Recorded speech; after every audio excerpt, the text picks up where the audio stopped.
Oh, the sound didn't come on. There we go. Okay, Rouleau Dwarf from Uruguay. Started with e4. And we get a French defense.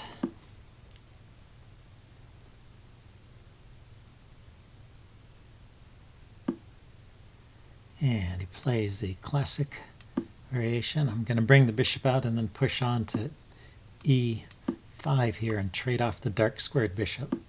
It's kind of a simple way to deal with it, but the theory is that that's his good bishop, and I've gotten rid of, and now he was left with the bad bishop, which he will take some time to develop. Although when it gets into the game, it can be quite a force. And also he immediately can go after the center. That was the point of this f4 move, was to shore up the e5 pawn, because this pawn is often lost. The pawn on d4 there can't be held really.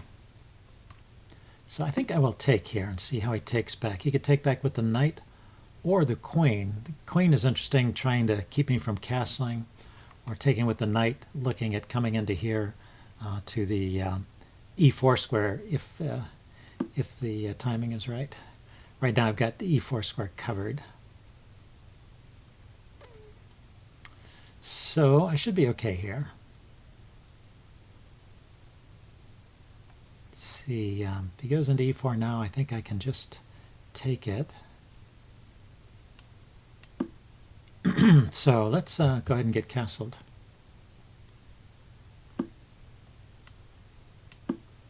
Get castled while I can. Sometimes it can be difficult later. And now look at ways. I have ideas of bringing my knight to b5 and to d6. So he's looking at d6, but does he really want to give up the exchange? Yeah. So if I go knight b5, he can hop into e4 immediately.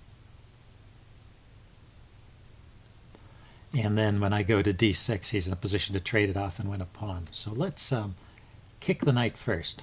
I want to play b4 here to kick that knight away, and then I want to try knight to b5 to d6, if I can get it in. So I want to kick that knight when when it's not a good time for him to hop into the the e4 square. So he's got to go back to d7, it looks like to me. He goes there anyway. Okay. Aha, yeah, that's a nice trick. If I take, he takes, and his pawn hits my knight and the rook hits my queen. Okay, so my knight is hanging. I need to defend it. How about queen to d3? I could play queen d3 and then to e3 and threaten to take the knight there and win a pawn. Queen to d3. Can he castle the queen in any way? I don't see it. So now actually, okay, so he just takes. I was going to say, now I am threatening to take on e4. Knight takes, pawn takes, queen takes. A way to get away from the rook. So he advances his pawn, making use of the rook. Where do I want my queen? I don't want to trade it, I don't think. I think I just want to keep some pressure here. I don't want to stay out of the way of the bishop, so I don't want to go directly to d3.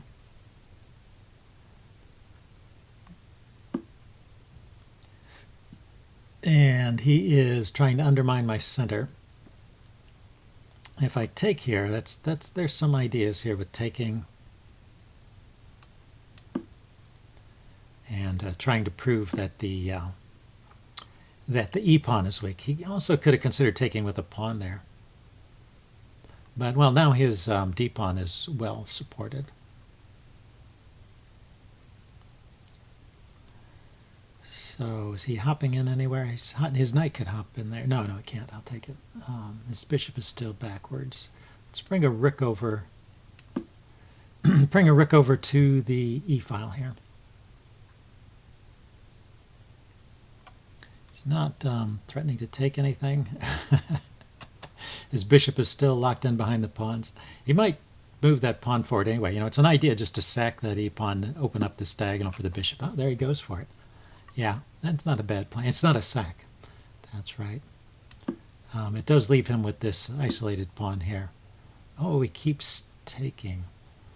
Yeah, if I take with the knight, he has to take with the queen. Then I get a tempo with the bishop, which is a check. So doesn't that win the queen? Check.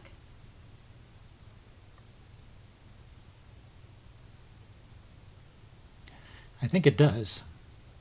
So anyway, if this works, this will be a short game. Okay, a little bit of suicide there. Suicide humor.